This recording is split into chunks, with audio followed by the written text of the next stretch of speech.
What's happening? Oh, we're recording. Hello. Hi. Oh my gosh, there. Hi. Hey there. Hi there, Ho here. It's me, Hi Ho Silver, with Momo and Deja Talks TV, standing in for Amelia. Technically, Deja is our unofficial fourth member, but because Amelia can't be here, Deja is now a stand-in. How delightful. Yeah. Now, we're going to talk about the Falcon and the Winter Soldier, aka Winter Falcon, aka some boss-ass shit, episode 2. We're going to start off with a quick 30-second or less synopsis of the plot. Deja, can you do it? I'm going to try. You can do it. Okay, let me set a timer. Oh shit, the timer's real. We'll put one on the screen or something in post.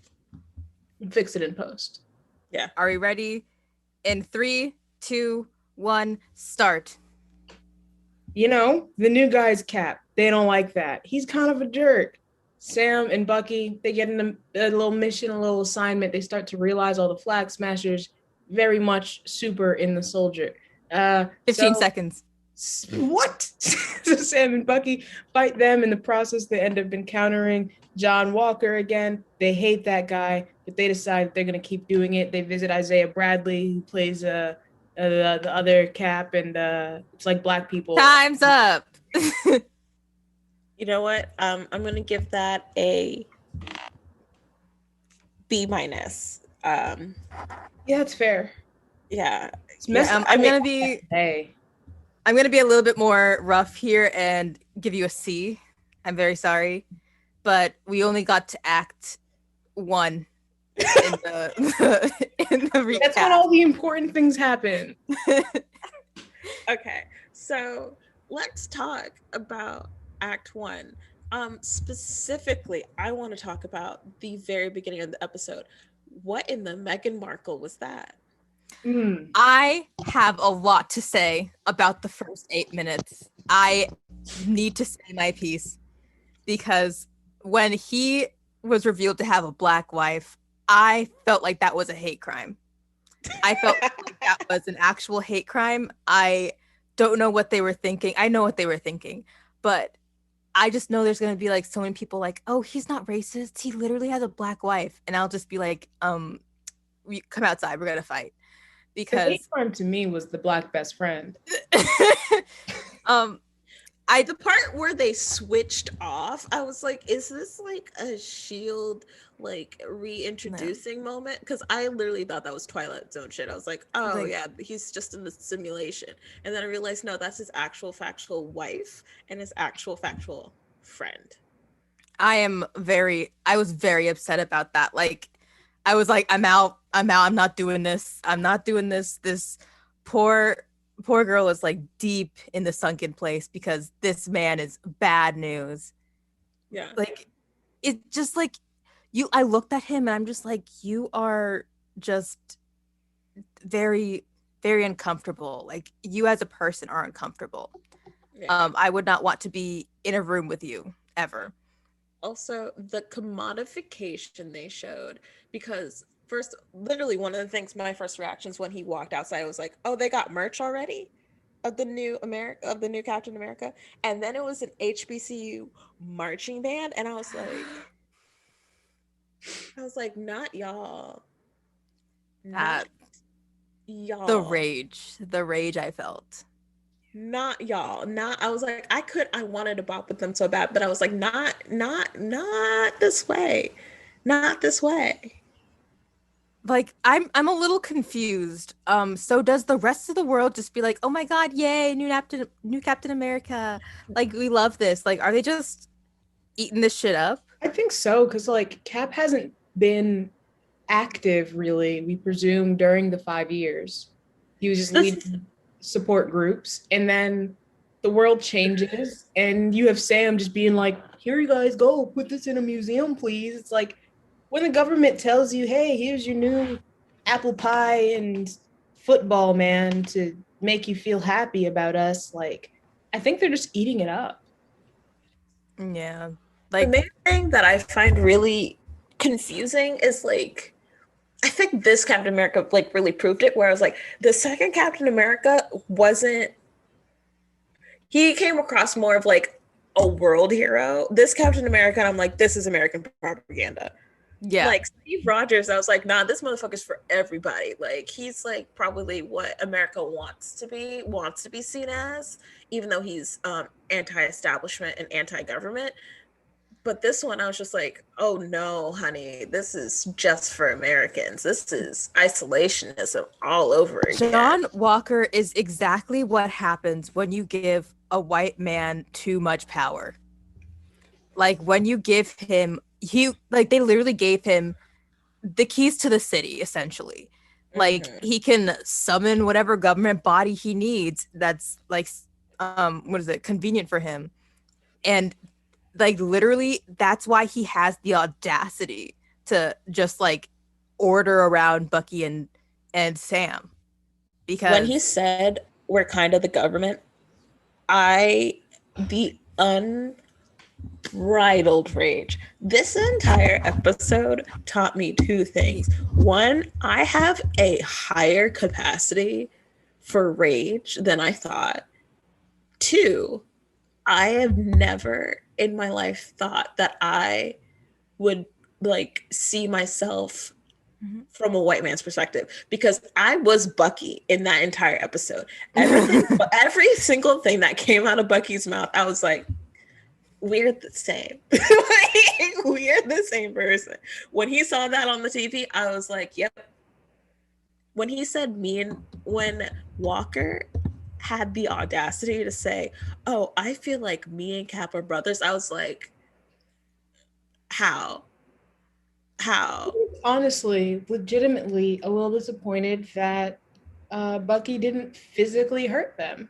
He had rule number 2. And when that happened, I want to jump forward a little bit, because when that happened, when he said like to his therapist, oh, what's rule number 2 again? And she said, don't hurt anybody.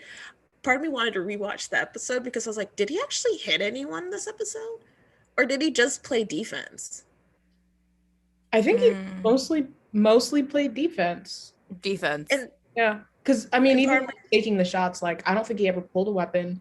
He spent a lot of the time doing more defense than he needed to, when they're like holding him back with his freaking metal arm. I'm like, right? Did Cap ever use a gun?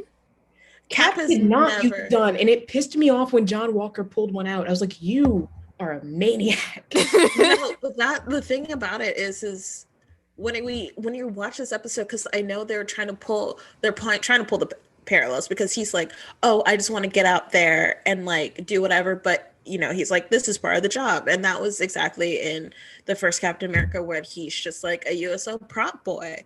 But like the difference is Steve wasn't a piece of shit. Yeah. I think the difference is that Steve was like, I don't want to be a little prop boy. And then Walker's just like, this is my place in society. I belong here. Yeah. Also, he thinks he deserves it. Like, he thinks he's done the most work. And I was just like, Steve didn't think he deserved it. He just saw it as a means to an end to do good things. Yeah, I think a good, like, encapsulation of the difference is when Bucky was like, have you ever, like laid on a grenade? Or, have you ever laid on a grenade?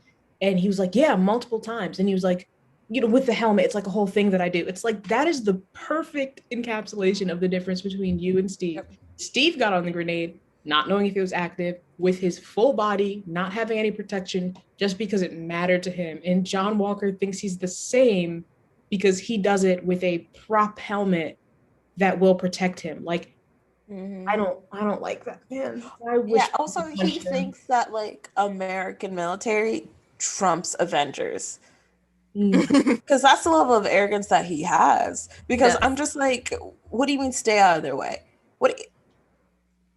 Thanos would punch you like a little football in your little all-American high school field. All right, he would just flick you like a little paper football, you know, in the little desk game. Like, you ain't got shit, never gonna be shit, never will be shit. Like, he literally has a god complex and an inferiority complex at the same time. I don't know how he like does manage that, but like he clearly does, because he's just like he acts like he should be respected more by like the actual Avenger. Hi, Fonzie. He should be respected. Fonzie has a lot to say about John Walker, apparently. Yeah. Like, he acts like he should be he's deserving of respect as Captain America, despite him like literally having the role for like 2 minutes. And also is just like, you must respect me. Yeah.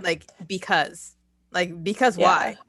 Like, I yeah, don't the do shit. government chose me. And you're like, the government ain't shit, bitch.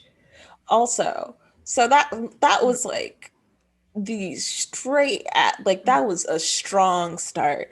And then we move to Bucky being like, all right, time to handle shit. Once again, this episode, I was like, you know what? Bucky Barnes might be the most realistic Avenger. Like, as a person, like, he is the one where I'm like, this man and I think the same way. Because he was like, okay, I'm going to get that shield back. He's like, I don't give a shit about what else is going on. Fine, we'll go. All right. Okay, I have a metal arm. Why do the fuck I give a shit about other people trying to get up in my business? Yeah. Also, him being like, oh, you White Panther? I'm White Wolf. I love the White Wolf reference. That was such a good moment. Yeah, I was like, yeah, you are, Bucky. I mean, yeah, I don't get the joke, but I'm just like, yeah, you are. Yeah, you are. Did you watch Black Panther? I did watch Black Panther. It wasn't in Black Panther. It was end credits of Black Panther, or no, it wouldn't be Black Panther. It was the end credits of Civil War. Was Tony Stark in that movie? Yes, Civil War was. Then I did not see it. In the end, or no, doesn't matter. In the end credits of one of them, they put Bucky back on the ice, and like he's in Wakanda so that they can help him like re-exist. You know, in Black Panther, when Sherry says, "Oh, another broken white boy for me to fix," the first one was Bucky, and he was living. He had these little sheep, and they would call him White Wolf, which, like, in the comics, was a word for like a different hero that was essentially like a brother to T'Challa, or might have literally been a brother. It doesn't matter. But yeah, they called him White Wolf, and then when stuff was going down, it was like, you got to get back up, White Wolf. They need you. Use your special new arm. Yeah. To be fair, his new arm is dope as fuck. I won't even lie. Sherry really, she did what she needed to do. She did what she needed to do. I also really like how the Flag Smashers got contextualized. Because I have a question. I do have a question about the Flag Smashers. Do they have powers without their masks? No. So I think... So the mask, I think, is part of their whole one world thing. Because no. I mean, like, their super soldiers thing. Because I don't know if I saw them be super soldiers without putting on the mask. The first time she like kicks him out of the truck, she's not wearing the mask yet. Okay. On after. Yeah, the mask is more of the symbolism of one world, one people. Okay. But I like how we went from, and I like how they're like pivoting it, because even beautiful Joaquin was like, oh, these people are terrorists, and you're like, not necessarily. Like, yeah, I wish they would just not make the villain somebody with like the message of one world, one people. But the thing is like, I don't think they're the villains, is what, like, at least by the end of the episode, because one of the, and it happens in each way. The way I like the way they did it is, first, when we see them and we see that they're taking resources, and then we see Bucky talking to Bitch Boy in the car, and he's just like, well, we're working for this global thing that's redistributing resources. They don't need to do anything to steal them. And then Sam says the people with the resources. And that was like point one, because you're like, because you just know, like, the people, pro-government people versus, like, yes, Fonz? Pro-government people versus non-government people. I know. So they, and then when we see them being taken in, and they're like, by that family who was so grateful, and there's like, we did all this great stuff, but the place is still not like top tier, you know what I mean? He was like, we give you like this food that like some people would scoff of, like chicken livers and rice. Here, we cleaned all the sheets, and it's still just like, you know, metal beds, like still perfectly acceptable things, but like not to the nines of like someone who's like in a, you know, super expensive like big bad thing. And then in the final one, where we see these people coming in who I assume look military to steal their stuff back, and someone has to sacrifice themselves, and she's crying, and you're just like, are they really the villains, or are they just people who are trying to help? Because when she said the same people who were in power before when things were fucked up are back in power, and you're just like, actually, wait, what happens to those people? See, are you telling me? Because what happens when Jeff Bezos comes back? Like, you know what I mean? And like, he has too much money to not be gone. You're just like, oh shit. Like, if Mitch McConnell got blipped and you're telling me Mitch McConnell has to go back in office because technically he never finished his term, is that what you're telling me? Is that what you're telling me happened in the blip? Because you know what? I got it. Yeah, I don't know. I don't think they're presented as the sole villain, but I think that it's like we're just supposed to walk away with this like, oh well, like both sides are wrong. And I'm like, I don't know if we need to do that. I wish this was just like the bad guys are the government. And like, yes, the government. I don't know if that's ever going to happen in a Marvel show. It won't. I just wish it would. I think it might lean closer to it in the later episodes, because I feel like the difference between episode 1 and episode 2 in like how much they went into it is pretty clear. But maybe this is the most they're going to go into it. Who knows? Because like they seem like young people that are desperately trying to help, but like they're just like being super violent about it, and I'm just like, who are they being violent to? Because like that was a bank that had like a lot of money, and I don't think anyone that didn't pull a gun got hurt, just saying. And then in this other raid that they did, no one except Bucky and Sam got hurt. Unfortunately, Walker wasn't hurt. I feel like they missed there. They could have really solid. But I know they really dropped the ball on that one. That was their goal. R.I.P. Red Wing. True. Yeah, R.I.P. Red Wing. But it seems like their goal is really to help people, and they are prepared to fight, but that's not what their goal is to. Like they are probably as much defense as like our Avenger friends are, but when they steal shit, then the Avengers now become the offense. Does that make sense? Yeah. And it's gonna be interesting to see how they move forward with that. The other part Sorry, go ahead.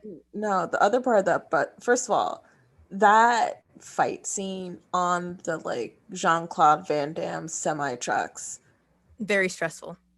It was very stressful, but also it was very like, first of all, John Walker using a gun, and then also John Walker uses the shield in one way only, which is kind of weird. Like, I think he has no imagination.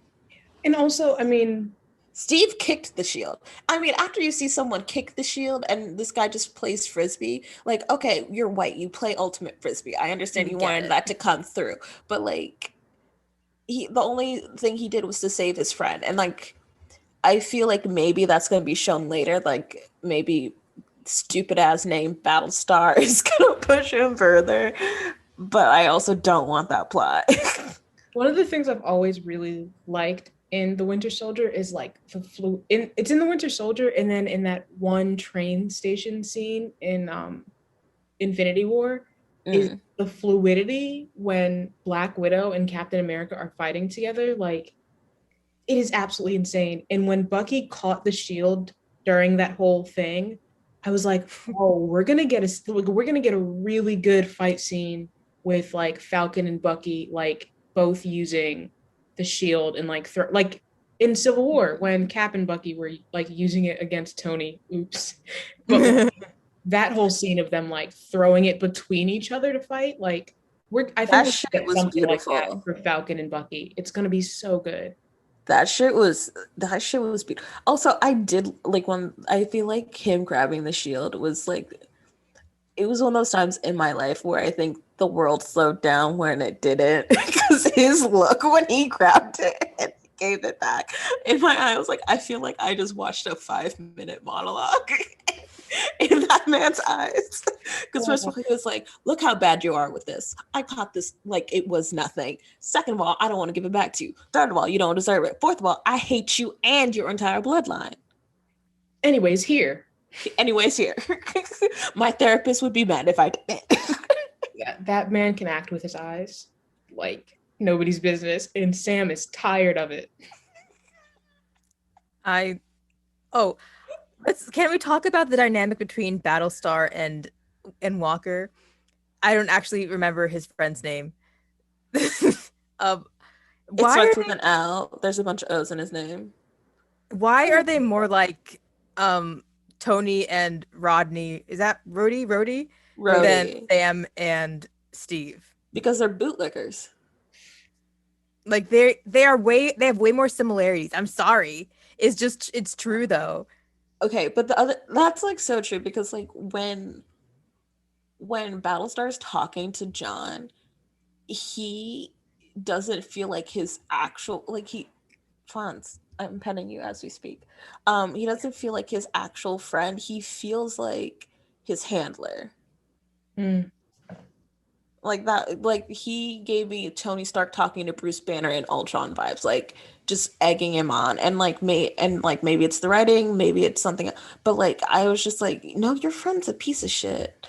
Like, stop licking boots. Like, I don't care. This man does not deserve to be Captain America. He's just. What's up with the name Battlestar? What? I understand it's from the comics and we can't turn back, but also. I don't like it. It's a stupid name. It's not a good name, but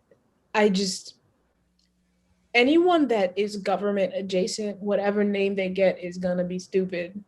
They were like, okay, Tony, you made this thing. It's a big machine, and we're gonna use it for war. War machine?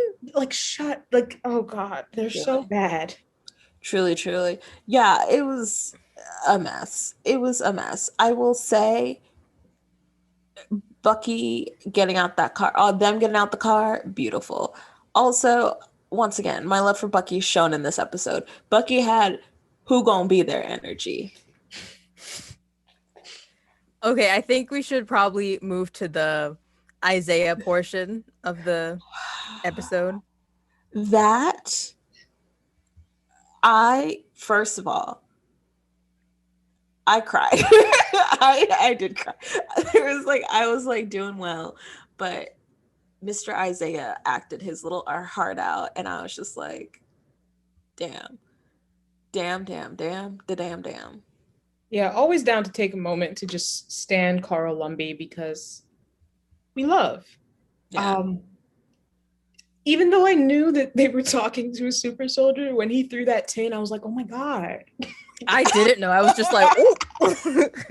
I don't know. I realized during that, I was like, I don't know. I assumed it would like at least tone down a little bit as you get older. He really just gave it a toss. That was like also. This is, maybe it's like Black Don't Crack, but part of me was like, how is Isaiah still buff as shit? And old Steve was just a freaking matchstick. I was like, Steve said, work out. What? No. Peggy's at work. I gotta just get dinner on the table. Like, I have one job. He's a house husband. Gonna be hot when she gets home. No. He said the meal is going to be hot when Peggy and her girlfriend get home.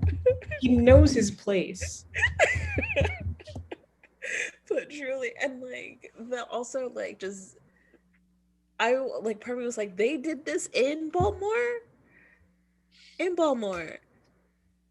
they like the entire thing. And the thing is like, I liked how the show is using it to show both Sam and Bucky's struggles at the same time, because clearly it shows like Sam's like one of the reasons his stupid ass gave up the shield, because he was like, we did have a Black Captain America. He was in prison. Well, he didn't know that. He didn't know that.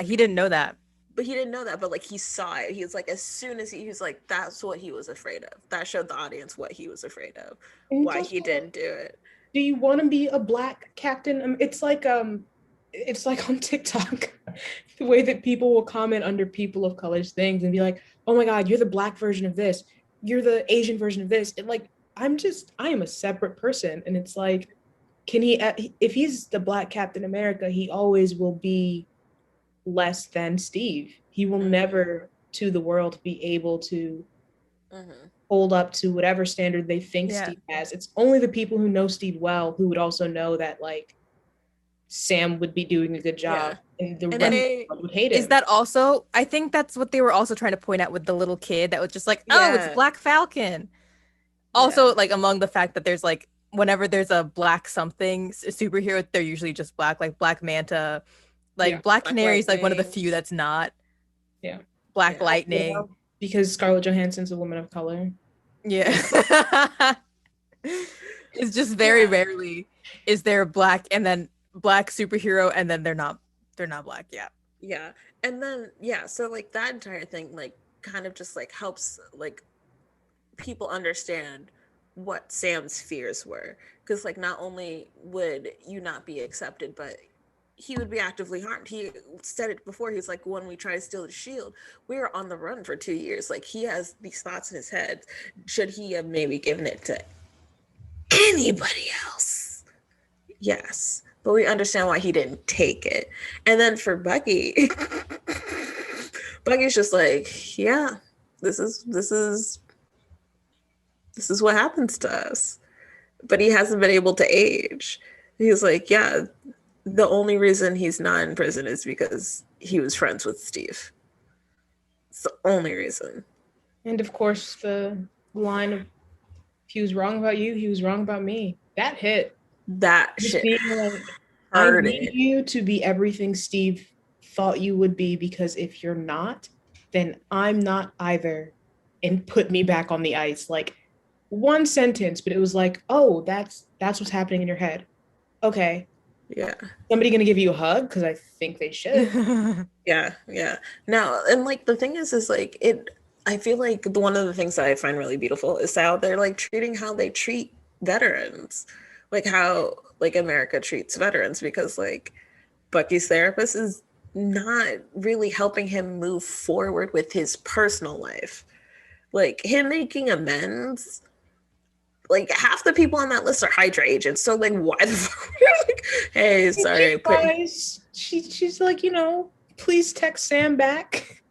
Yeah, but like, but also just like the fact that he's not getting resources that he needs. He's sleeping on the floor. Like people don't really give a shit about, like, not people do, but like the mental health crisis in America is real, and he's just like suffering. And also he's seeing all these people who just like get punished for doing his best, and he's like, I didn't even get a choice. He was like, I was literally a Ken doll. I was a Ken doll with a like metal arm attachment, little Polly Pocket. Just pop them anywhere. And it's just like I found like how Isaiah kind of helped tell both of their stories simultaneously pretty cool. When they got out that house, I laughed a little when they got out, because when he's just like, oh, people like you do this, and Bucky's like, oh, he meant like Hydra because like I used to be with Hydra, and Sam's like, that is not what he meant. That's not what he meant. He said like, no, because Sam was just like, oh, you're people, and he was like, oh, he didn't mean it. Was like, no, he meant Hydra. He meant it that way. He did. He was like, no, we're talking about the racist white people. He was like, he was like, I was literally a tool for racist white people. Bucky was like, I know, but also like I think the part that like when I talk about how Isaiah also highlights Bucky's struggles is when Sam was like, why didn't anyone tell me? Why didn't anybody know? And he was just like, he has been through enough. And I was just like, first of all, correct. Let people rest. But second of all, Bucky would be back in Wakanda in a heartbeat if he could. He would be like, I miss my goats. I miss my little yurt. I didn't even have... I feel like it was a good call to like not tell anyone about Isaiah, but I really think it would have helped Sam to have known about Isaiah. Like maybe he wouldn't have given up the shield if he had known about him. I think Or maybe True. he absolutely would have. like Bucky would have to know that that's even something Sam was going to do in the True. first Yeah. place. But And also and I think it's also that thing because like I'm with Bucky on this one. As I say, this episode, me and Bucky were on that same wavelength because I was just like, this is not Isaiah's battle. Like this is not Isaiah. Like it's one of those times where it's like, even though it'll help, you have to like toe that line of when it's your secret to tell. Because he was like, oh, there's more super soldiers, which means whatever happened to him now has progressed past him. So now we have to deal with those consequences. Because before he was just like, he didn't want to be known. He wanted to be with his family in peace in his house. And I swear to God, this happens to me sometimes. Sometimes when people DM me with innocuous entry level problems that they have, and I'm like, right now, I do not ever want to think about this again. This is nothing against you. This is about me protecting my peace. So I can see how Bucky was like, this is, and like not telling, because he didn't have permission to tell. And I think also part of the thing with the Marvel universe right now, the cinematic universe right now, is that nobody has a secret. Nobody. Everybody knows who everybody is. And I honestly, it hinders a lot of the universe, but it also brings in different questions because your entire life becomes public. And like, you know, you can still be pulled over if stopped in the street just because you're Black. But people know who you are and you don't get the option of privacy. You will be toted out. And it's only the people who actually care about the work of saving you that hate it. And then it's the people like John Walker who are like, yeah, I mean, saving people's good because I'm great, who like the public aspect works for them. And you know, it works for people like Tony too. Just throwing that out there. Bad people like being in public. Tony. Anyways, I think it's just weird to like figure out how to do that in the Marvel universe at this stage. And you have two characters that have different levels of anonymity because Bucky can walk around and not get noticed. Sam will get noticed, but will it always be positive? Will he be sitting in the banker's office just like, you know who I am, please help? Or like, I don't know who the celebrity Avenger I have a bit of an off-topic statement / question.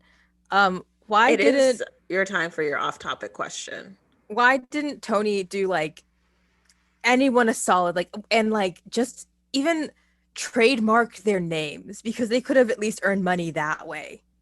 The thing about Tony is I think his God complex got in the way, but also I think it's his God complex plus the Sokovian Accords. Also, like I never read the little house and his kid, and no, I mean like before, like when they were like originally made the Avengers, like he could have had the Hulk name trademarked, the like Black Widow name trademarked, so that they could be earning income. Like, I think just for him, he was just like, like I'm bankrolling this. Like yeah, he was bankrolling Tony Stark to think beyond himself, literally beyond his life.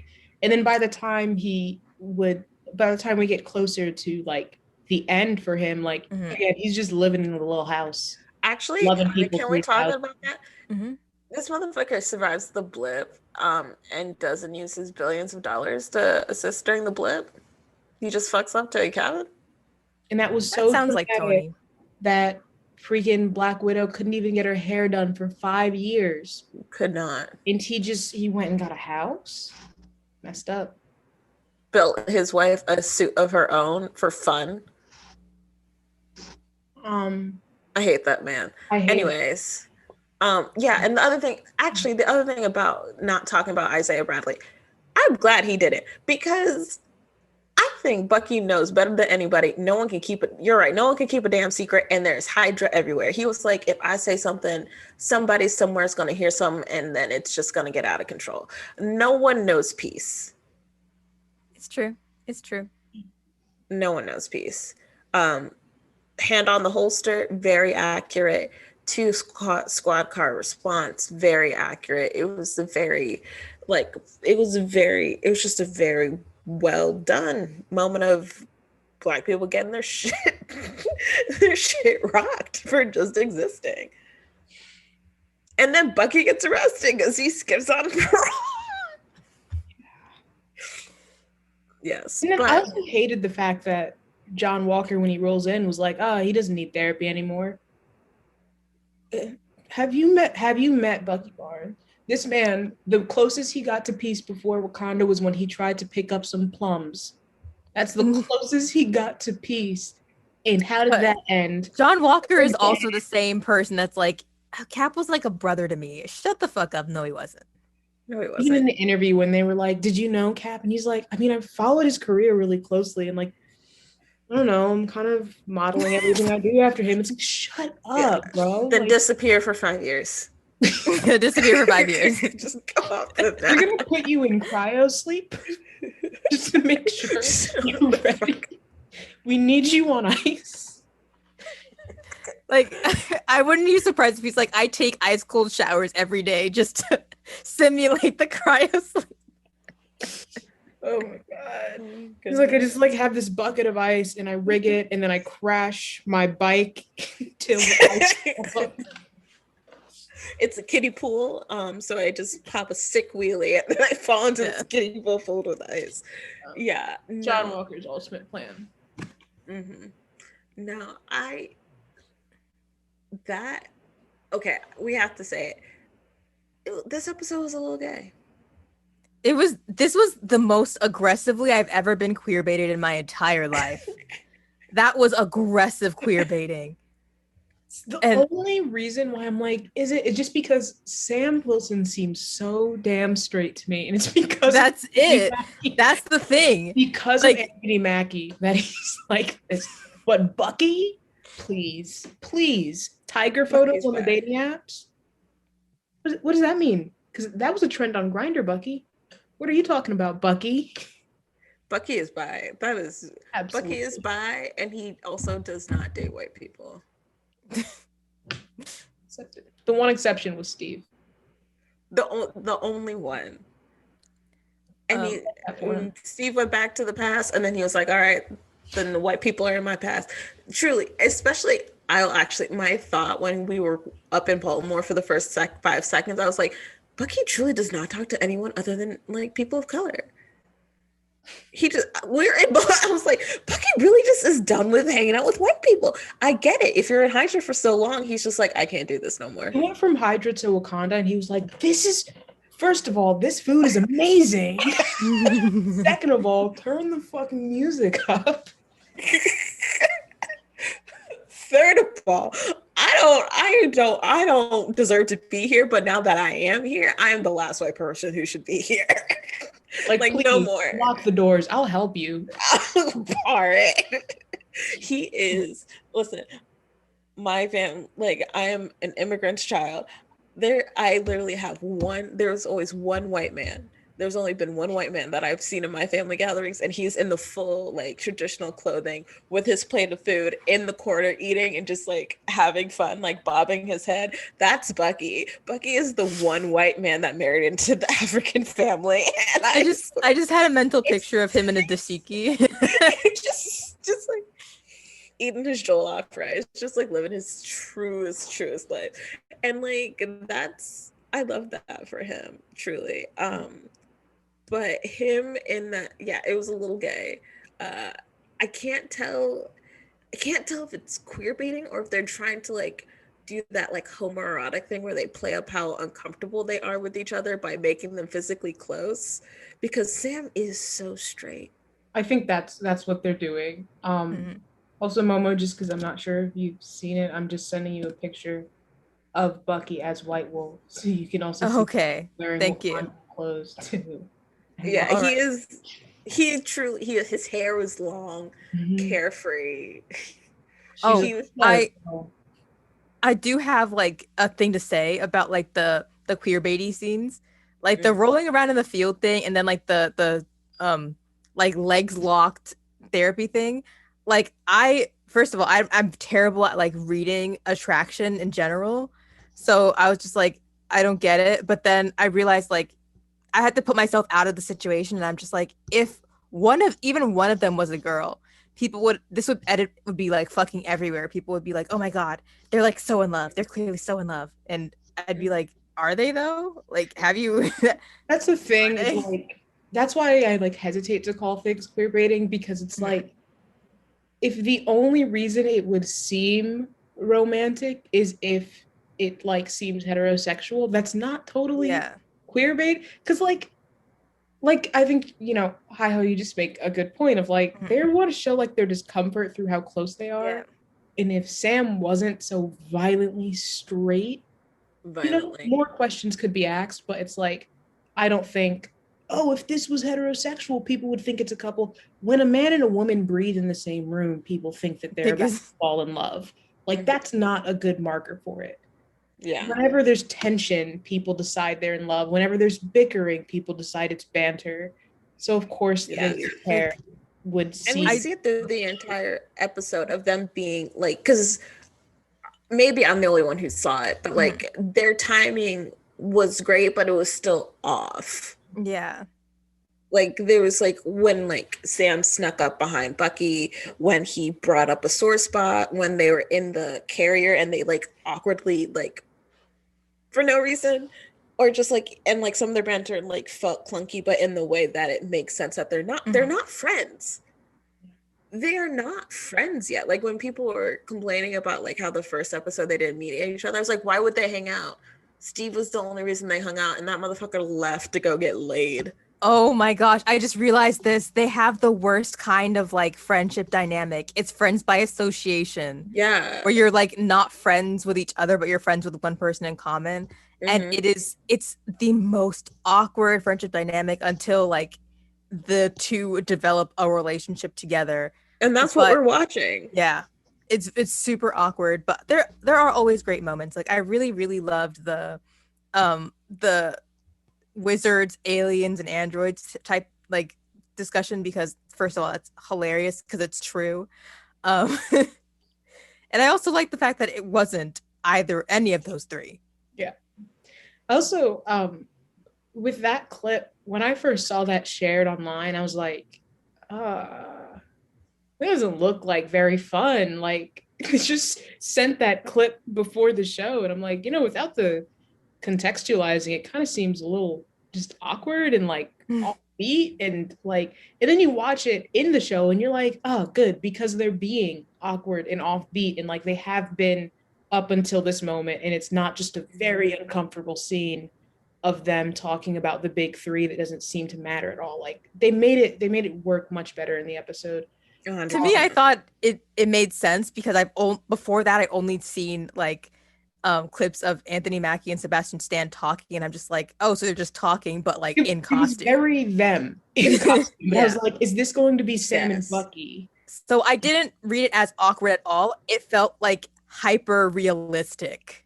Yeah, but sometimes real life is a little awkward. Yeah, true. And like I want to comment on how I think.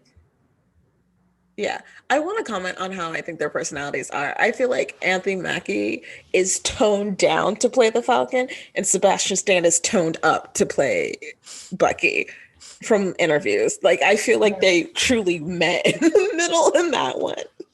Very, very agree. I feel like Anthony Mackie is even straighter than Sam Wilson. Crazy. You're telling me the pow pow pow pow pow pow pow Sebastian Stan. Cut the check. Cut the check. Cut the check. Cut the check. God. Hit about $20. Okay. This is a small note. I've been trying to find it. Years ago, Anthony Mackie said something about representation that like had people pretty pissed off. And it was kind of the type of thing where it was like, do we really need a Black Captain America? Like, like who cares? And I have not been able to find that article since then, but I know people today are like, I refuse to watch him be a Black Captain America after he said that. And I mean, I haven't found the article. I feel like he's probably thought about it since then, because he's even talked about the way that Marvel needs more representation. But I do think it's interesting that like it almost parallels what happens in the show where like he is the Black hero. Like other people might not recognize him. That is Black Falcon to the people. Like you know who he is, and he's held to a standard, if by no one else, by his community. And like that's a lot of pressure. And when you're going to become the Black Captain America, again, that's a lot of pressure. Enough so that in real life, a comment he made years ago is stopping people from watching this show presently. Truly. That's a little funny. It's a little bit funny. Also, it's a little bit funny. We have to take our like a quick little breather. So grab your water because it's Momo's out of left field. Lost the plot question. Yeah. Lost the plot. What is the plot? Do we take a break or is that just like a... No, this is you just asking your question. Oh, okay. All right. So my question is to the two of you. Okay. Imagine Amelia's here too. Rank the four of us on a scale from human to omnipotent God. My God complex came in so strong. I feel like I'm the omnipotent God. Okay. I think Amelia is the omnipotent God. The ability to describe the world in such detail is terrifying and demonstrates a world eye view that knows all things. I would like to take that point and raise you. Remember when we played playlist where we did playlist Santa and I tricked everyone into writing a more Amelia answer than Amelia? That's true. That's true. I also, not to flex, I do have published poetry and a creative media degree and a master's degree. So just because I don't do it doesn't mean I can't be done. I thought you were going to bring up how we played word association and like Amelia was so god awful at that game. That was her bad.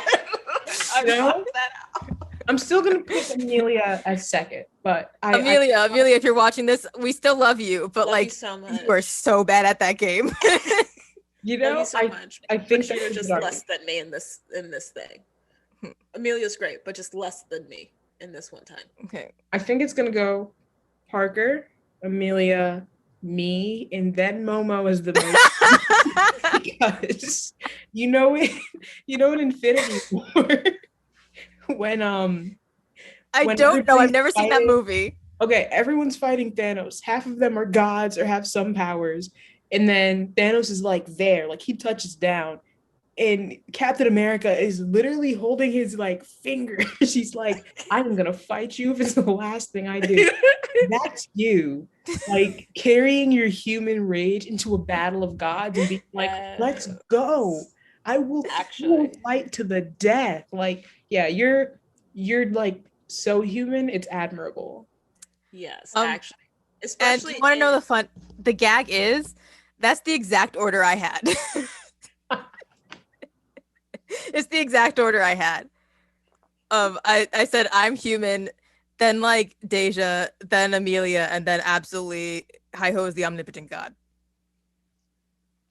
It was always going to be between you and Amelia for the omnipotent. Yeah, it's true. Really, it's true. No other possibilities. Yeah, and then if all else failed, I was going to bring up the fact that Fonz is like my second in command. Familiar. Yeah. Yeah. Who's just been in and out of screen, just bopping me for attention as she pleases. I also, this brings up another, I want to expand. I want to lose the plot even further. And who are we in the endgame fight scene? Because Momo is Captain America in that second where it's just like literally Momo and Thanos and the entire Infinity War one. In the endgame one, because everyone's in the endgame one. Because Momo would be the one to be like, oh, here's this entire army plus Thanos.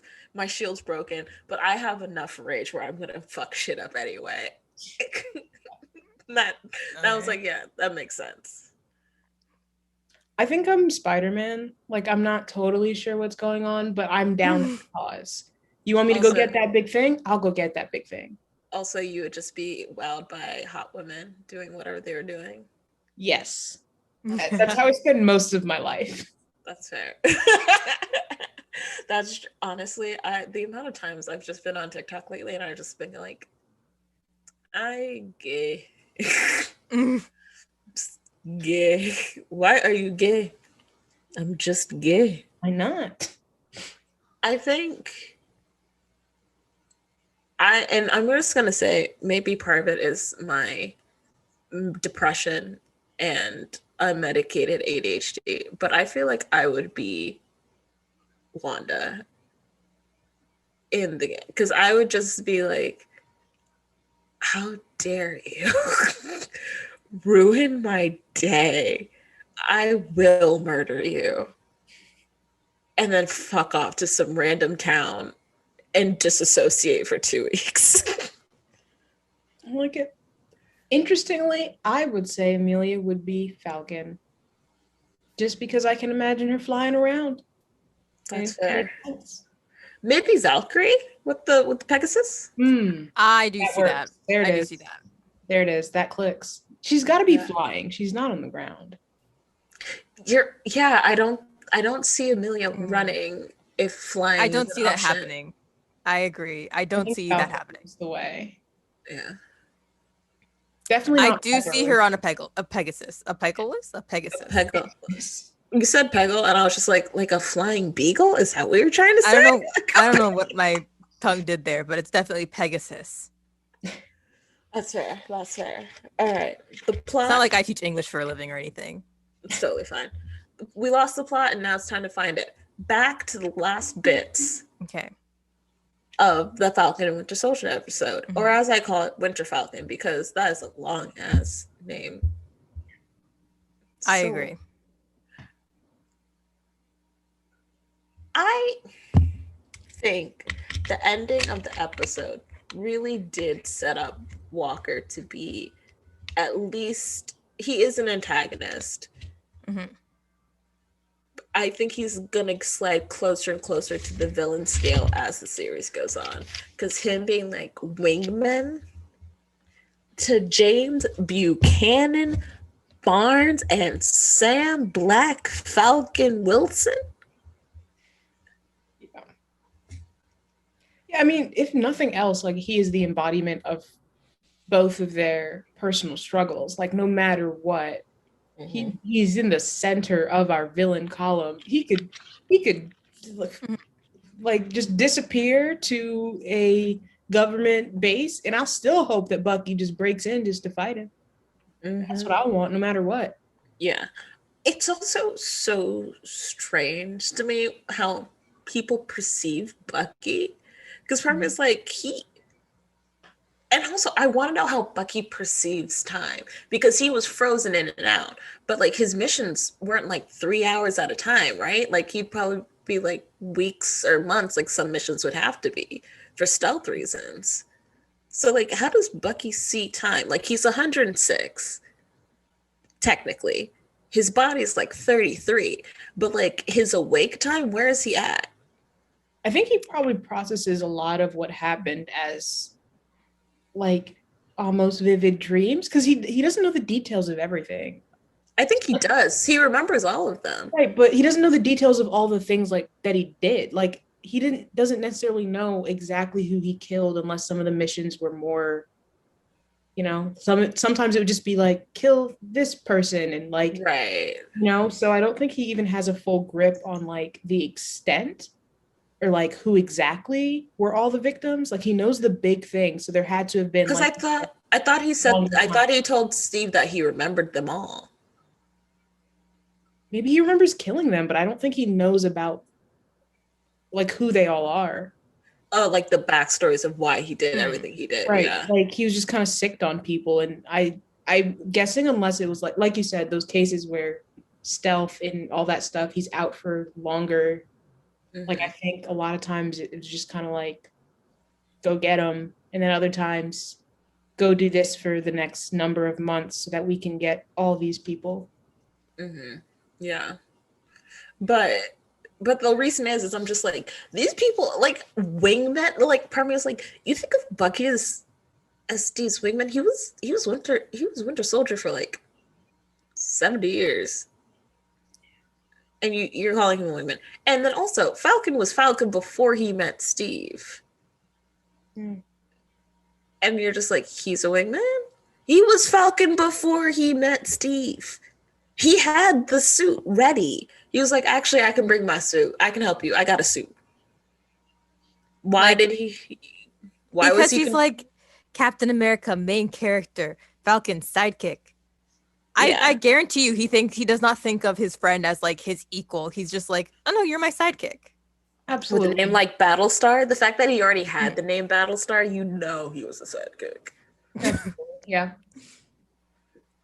Could you Like, imagine? I mean, like, it's a good name if you're like a deep space alien. I love you both dearly with all of my heart. But if you guys like brought me onto something and gave me a stupid ass name immediately, I would dip so hard. Be like, hey guys, I'm captaining a ship, right? We're gonna be like doing some ship shit. We're gonna free the Suez Canal. Parker, your name is Starboard. I would be like, cool, fuck this. Goodbye. Cool. Good luck. Good luck. Starboard. Fucking off right now. I would be very upset as well. Starboard. And I think that should be our homework for this episode. You have to come up with a good sidekick name for one of the other members. Mm. Do we claim the member we want to pick for? Is it assigned? I think, I don't know. I think if we're forced to have a sidekick, a lot of us would pick you, Momo, because again, you are down for a fight. Listen, if I have to get into a fight with someone, I want somebody whose rage is just like always near the surface. So you're like, all right, like if that's what I got to do, I want the rage to be prepped. Momo, I love you. I don't think you would be in my crime fighting duo with me. That's fair. Because I have my own rage. It's fair. And I want someone to bring the sandwiches. I probably won't be bringing the sandwiches. You know what I mean? Like I do the Irish goodbye. So I can't be with someone who would also do the Irish goodbye. I don't know what that means. It's like how Batman just leaves. Ah, okay. Like mid conversation, someone really thinks they're engaging, telling Batman like some heartbreaking backstory shit, and he's already gone. Yeah. That's me. I would just be like, we're done talking, so I'm gonna go now. I'm just tired. I just need somebody to bring their rage for me. I'm just tired. All right. So let's take out the element of choice here because this is America, duh. And do it alphabetically. Okay. Alphabetically. So Amelia, Deja, me, Parker, and then Parker, you do Deja. Wouldn't I do Amelia? No, Amelia, just kidding. So wait, Amelia does Deja. Deja, you do me. I do Parker. We're doing people now? And then Parker does Amelia. Okay, cool. So you are my sidekick. I have to come up with a name for you. Yeah, and I have to come up with Parker's. Oh no. I will judge you. For failure here. I think I'm gonna fail this. Is it because I already have my face of judgment? Yeah. Also, like you're an omnipotent god, and I don't know. I kind of want to give you a stupid name on purpose, and I might. No fucking. It would be funny. That was brought upon yourself. I wish a bitch would. I wish a bitch would.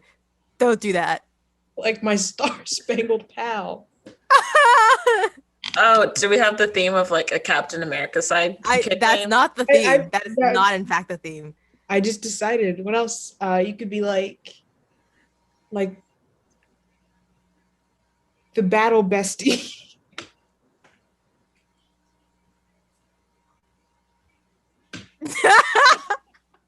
Did you hear how long that silence was? Deja? I couldn't even breathe. Oh my god. I want you to like go back, rewind that, and then count the beats of how long that silence was. Battle bestie. I'm gonna have to pencil that down somewhere. Yeah, that's a possibility. That was such a long beat of silence. Parker still hasn't made a sound. I know. I'm just thinking there's like a fucking sidekick support group, and then they're like, hey, my name's Battlestar, what's yours? Battle Bestie. Like, they're gonna have to sit next to each other, do group projects, and fucking sidekick therapy camp. Like, what the fuck? And No, is this the end of our episode? Is that it? No, we have, first of all, predictions. Final Yeah, thoughts, and predictions, and then rank your top 3 characters. You're right. Okay. Are we going alphabetical? Is that Deja, what are your final thoughts? What are your predictions, and who's your top 3? Final thoughts. This episode was fun. I like seeing them fight. I think those scenes are cool. And prediction is that we'll start seeing their fights kind of like get more fluid as they get fluid together. And I just really like that happening. What was the other thing I was supposed to say? Who rank your top 3 characters currently? Oh, yes, easy. Sam's sister, his nephew, and his other nephew. I'm sticking with that. Mm-hmm. Yeah. All right. Momo. Okay, final thoughts. Every single time John Walker opens his mouth, it is a hate crime. And my predictions for the upcoming episode, I don't even know who Zemo is because I'm not deep into this MCU stuff. So I'm going to learn who I thought that motherfucker died. I literally, when they were like, oh, we're going to go find Zemo, I was like, oh shit, he's still alive. I don't even know who he is, so that meant nothing to me. So I think I'm going to find out who he is. And also I feel like Walker's going to do some shady shit. And he's probably going to be the one that's revealed to be threatening the like one worlders. And my favorite character rankings, number 1, my husband Torres, number 2, Bucky, and then number 3, Isaiah. Final thoughts. I think what are my final thoughts? I think John Walker needs to get his ass whooped, and Sam needs to do just a little bit more growth so that we can get that shield back. My predictions is that there's going to be like a little intersection of John Walker becoming more terrible as the Flag Smashers become more sympathetic. Like, that's how people's opinions are going to go. And then my ranking...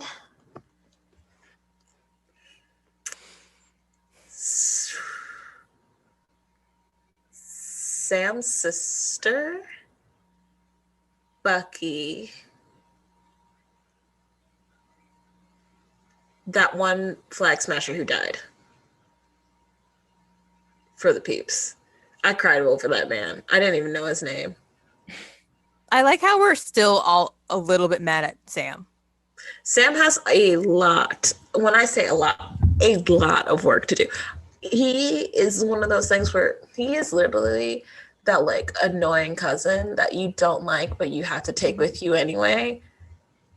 And like, you know, it's because he's 13, but like, oh my God, if you weren't blood. He's just doing too much. Like, I identify with Bucky so much. When you're on the plane, you're like, all right, where's my chute?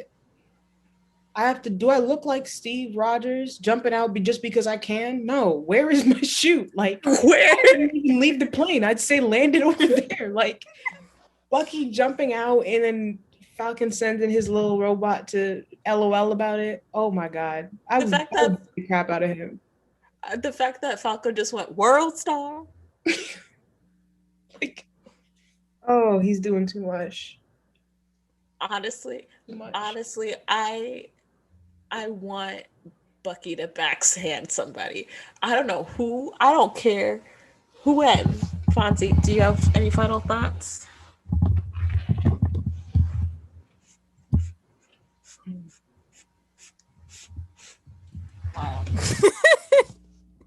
Insightful. Yes. But yeah, I need someone to get slapped. Probably John Walker. Yeah. And Battlestar. And Sam. Prediction So in that order.